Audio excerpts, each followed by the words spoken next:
So the Queerburbia exhibition that you see here was designed to accompany the launch of this book here that's showcased here. So it's Queerburbia, LGBTQ2S Suburban Placemaking. And the exhibition is a mode of knowledge mobilization. So Queerburbia is a neologism that we created as a language of suburban possibility for queer and trans people to show that suburbia's imaginative horizons embrace them. And it's to try to challenge the archetype of suburbia as a place of queer invisibility. So Queerburbia offers a counterpoint to metronormativity, which is the assumption that you have to get to the center of a big city to be queer. And so we wanted in this exhibition to narrate the many different layers of queer-urban placemaking and to show that they happen across a city region, not just in city centers, but most especially on the peripheries. And so we wanted to expand the suburban diversity paradigm to show that suburbs are so much more than middle-class caricatures of nuclear family reproduction, homogeneous built form, traffic flow, and the governance of urban land use.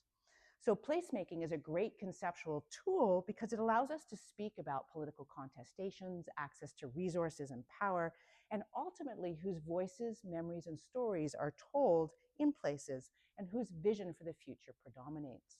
So what we're trying to do here is showcases the voices of people whose stories are seldom told. And so we scavenged together all different kinds of data to tell these stories.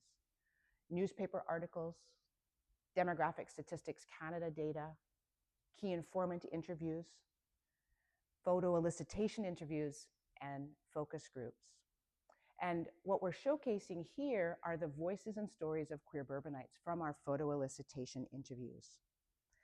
And so this is where we're answering the question in our book about what makes suburban life livable for queer suburbanites in place, and how can they dream queer suburban futures. And what we're arguing here is that this happens through hacking practices of place identity and creation. And so instead of explicit and proximate queer infrastructure, queer urbanites rely instead on spaces of queer social reproduction. So homes, parks, green spaces, ephemeral social venues, and public and private transportation. And they knit the peripheries and the centers together, turning peripheries into centers in their own right. So suburban homes are repurposed as social spaces. Traditional uses of rooms are disrupted, and material objects, some of which you see displayed in this exhibition, hold memories and stories.